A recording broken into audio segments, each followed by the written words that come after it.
Hello. Hi, Marlaena. How are you today? I'm good. How are you? I'm doing pretty good. Are you ready for the interview? Yeah, for sure.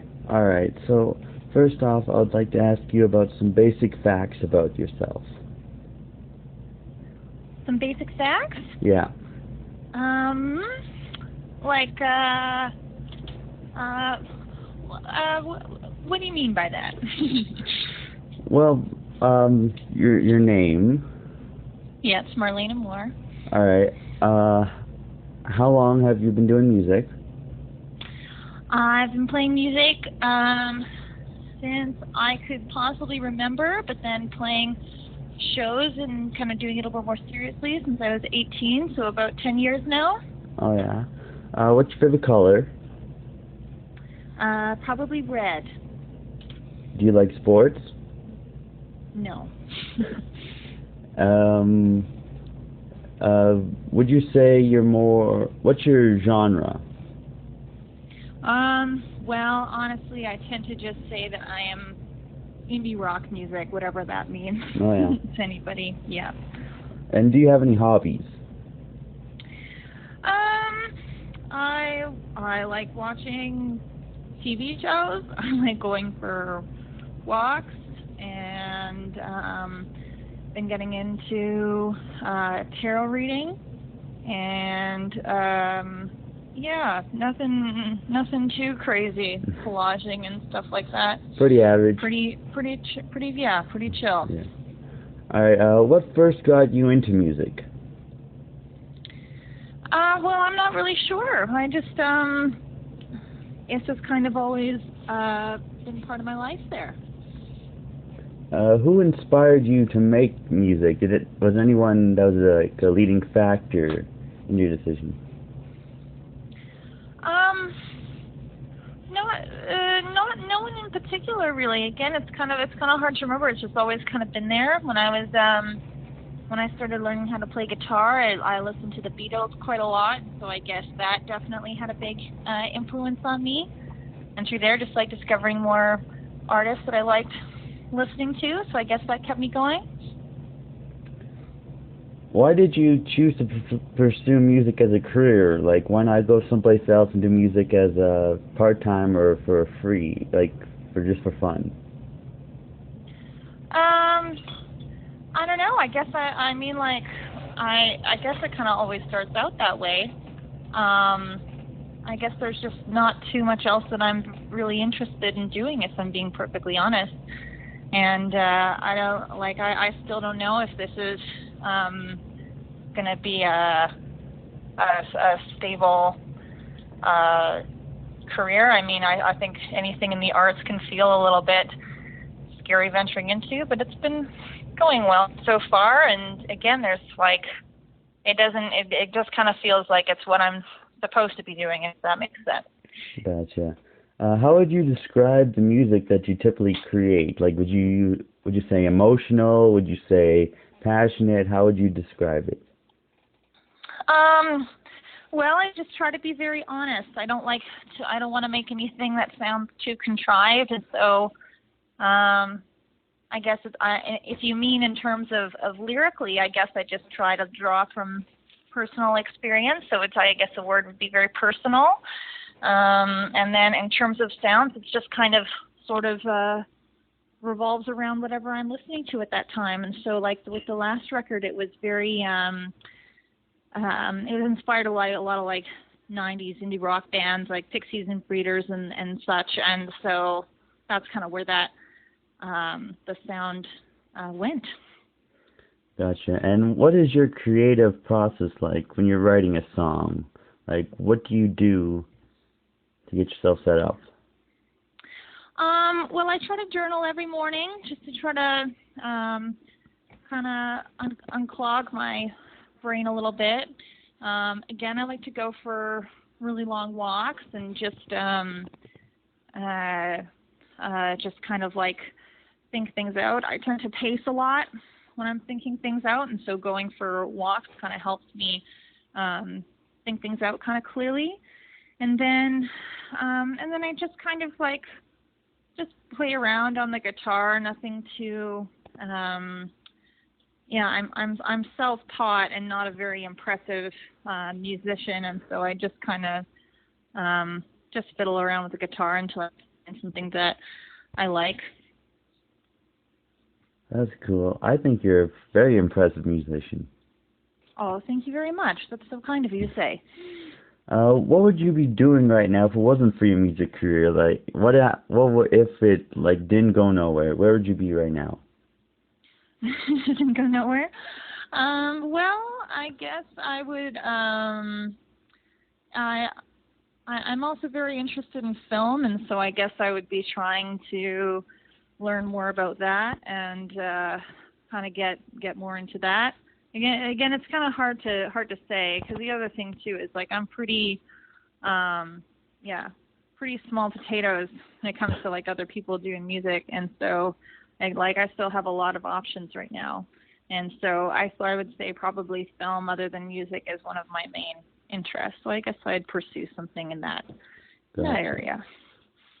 Can you tell me your first experience on a stage? Like, what were the emotions running through when your first bigger thing, with lots of people? Like my first big show? Yeah. Well, I think I just remember in the early days of Wonder Bar, a venue that's now closed in Edmonton. I feel like I almost made myself sick due to nervousness, and so I would just kind of like go up there, close my eyes, just try to sort of get through it best I can. And then, after playing venues like that and playing shows like that, the nerves kind of wear off. And then I would say one of the biggest shows I ever played was about 5 years ago now. I opened for Angel Olsen at Sled Island in Calgary. And I played at the McDougall, no, not the McDougall, the Central United Church, I think it's called. And yeah, it was just super packed, and it was a church, and so everyone was like very well lit. You could just see everybody in the crowd, and it was also super, super hot inside the venue, so I was like, yeah, just sweating and kind of nervous, and it felt kind of high stakes, but it was it was exhilarating, and it went super well, if I remember correctly. So yeah, it's just yeah, a lot of nerves, but in all, it's very rewarding. So you would say that your performances on stage have gotten better as the more stage presence and time over time, right? Oh, I hope so. All right. What's the best advice you have been given? Best advice I've been given, like in general, or in terms of music? Music. Music. Yeah, I was trying to. I saw that you sent me that, and I was trying to think about it.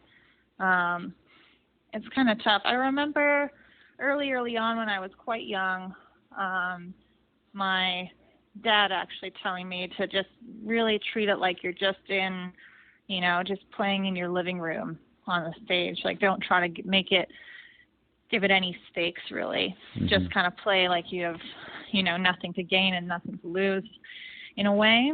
And then, other than that, yeah, I would say that's like the best advice that I got there.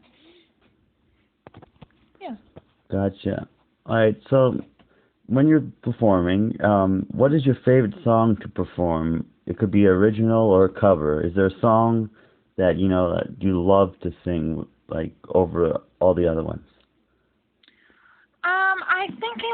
I think it changes over time. I feel like there are certain songs that I really get a kick out of playing live, and obviously, like, from writing new songs and releasing new records. But I think the one that still holds up as a song I love to play is called What You Need, from my very first record back in 2014. And the reason I really love singing that song is because it always it's about trying to give someone like unconditional love who maybe is really feeling bad about themselves or feeling like they don't deserve love. And so I really try when I perform to really give that to people listening to it, that and kind of hoping that that message sinks in and maybe they leave feeling a little bit more cared for. And so I get, and also that's been the one that yeah, I don't really play any songs from my first record since those were all songs written when I was like a teenager, but that one still holds up somehow as a song I like to play. So I guess I would say What You Need. Gotcha. Do you have any famous musicians that you admire, like someone you consider a role model or someone you inspire to be like, that's top tier? Sure. I mean, I guess lately I've been getting really into Björk and just really, I've never really listened to her too much before, but I've been diving into her body of work and being really inspired by how curious she is and how inventive she is and like really trying to always be on the cutting edge of whatever's happening and being really authentic in it and then like and marrying her like her image and her fashion to her sound. So I think it's pretty impressive. And then on a more personal level, Chad Van Galen, who produced my last record, getting to know him personally and being invited to his home where he makes all his records was such a beautiful experience, and it really inspired me and made me see what kind of life I wanted to be living, where you're just really tuned in to yourself and kind of and creating this really sweet like home life for yourself that's not extravagant, but it's just really genuine and maybe a little bit untraditional as well. Gotcha. So you're from Edmonton, Alberta, right? Yes, that's right. Would you mind telling me what it was like growing up in Edmonton, Alberta, trying to be a musician? Well, it was, I think that Edmonton is a really wonderful place to develop as an artist, because it's small enough that people who like going to shows are going to go to a lot of different shows, and the genres are going to kind of get mixed. But it's big enough that there can be all these like really unique little pockets of the scene, so you can really find your people. And I just loved all of the like the peers that I came to know, and really feeling included, feeling optimistic, and being able to be part of a community that was just so wonderful. And when I first turned 18 again, the bar that I mentioned, Wonder Bar, I don't know if you've ever heard of it before, but it was basically like that scene created this really incredible community of musicians and comedians and artists, and it was such a wonderful moment to be a part of. So I think it was, I think it was just fantastic. That's good. And do you still currently reside in Edmonton? I don't, by a technicality. I've been living in Calgary during the pandemic, just because of circumstance, essentially. It's a little it's a little complicated. Calgary's a nice place, though. Calgary is wonderful. And again, I recorded my last record here. I have a lot of friends, again, through through the music scene and people like Edmonton and Calgary being so close, getting to know people in different cities, and through this Lead Island Music Festival. And so, yeah, this is just where I've been hunkering down for the pandemic, essentially. Well, at least you're having fun. Or trying to. Yeah, it's been okay. And before the pandemic, you travel a bit, right? Going to different shows and all that. What's it like traveling for you? Do you like it? Do you not like it? I really like it a lot.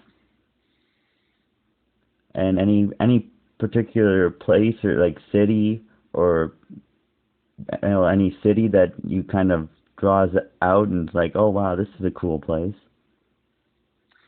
I mean, so not last year, I guess 2 years ago now, I went to, I played a couple shows in Whitehorse in the Yukon, and it's just it was kind of funny because I didn't know anyone who'd ever gone there. I had never been up that far north before, and so I was very curious to see what it was going to be like, and it was just so beautiful. The air was so much noticeably cleaner and kinder on the lungs, and every person that I met who was a local was so kind and so excited that there were musicians there. And it was that was one of the last places I traveled to, and it was really, really cool.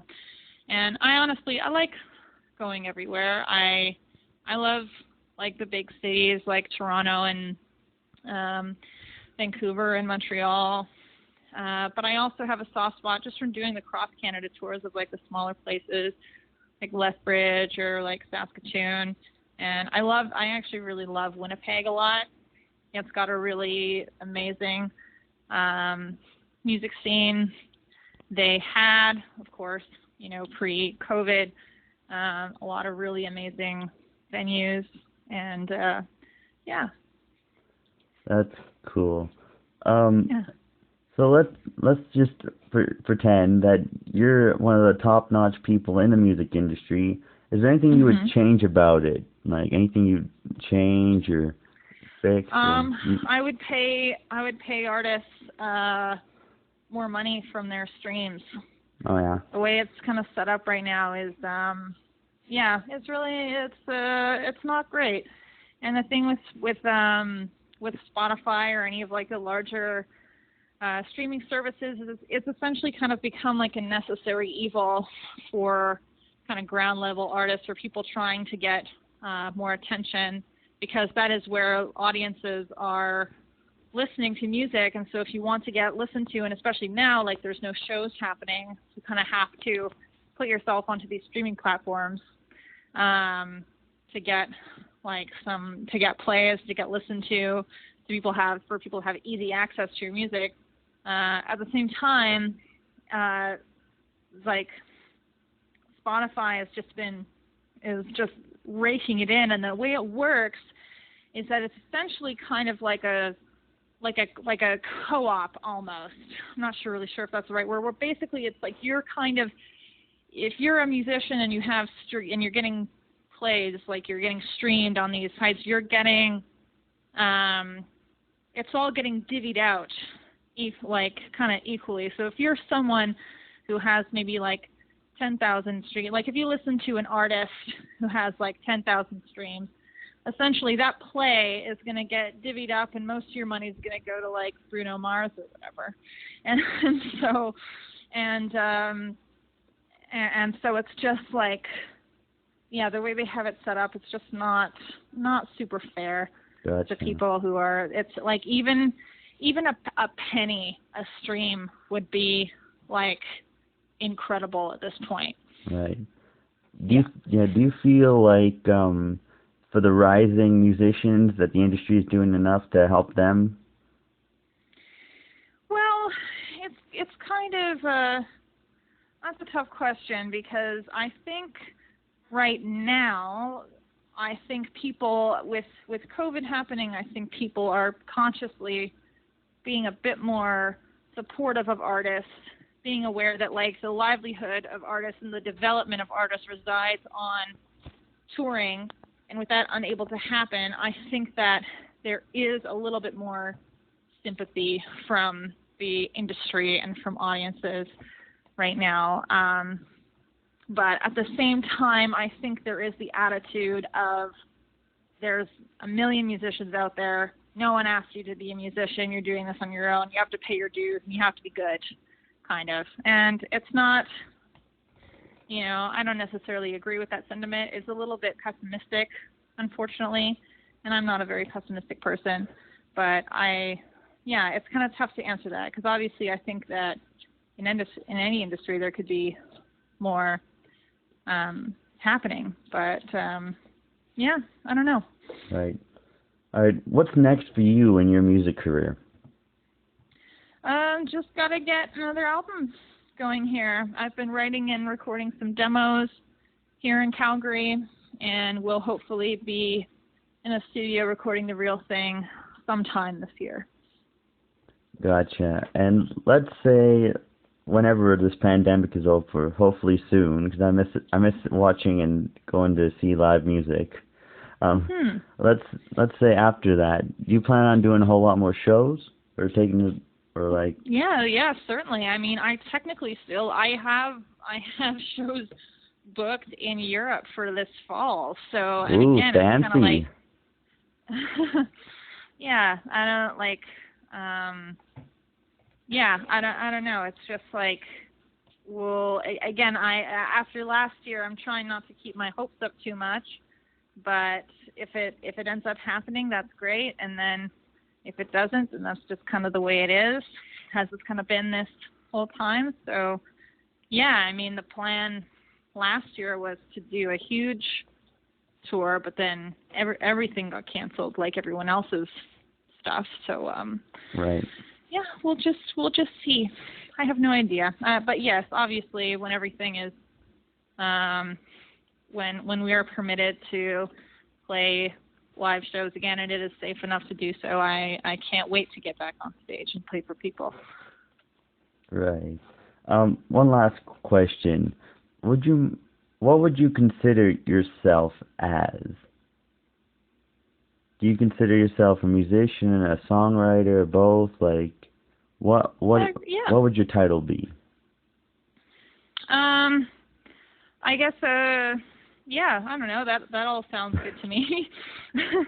I play music and I write songs and I perform them. So that's everything that falls under that umbrella is like, I feel comfortable addressing myself as, I guess. That's good. And just to reiterate, you play guitar, right? I do, yes. Acoustic? No. No. No, I used to. But no, I've been playing, I pretty much just play electric now. Oh, wow. Rocker. Yeah. All right, well, I thank you for your time, and I appreciate you doing this interview with me. Yeah, no worries. Thanks for reaching out. Yeah. And maybe next time when I feel like getting a tarot reading done, I'll call you. Sure thing. All right, thank you so much. Hope you have a good day. No worries. Bye now. Bye.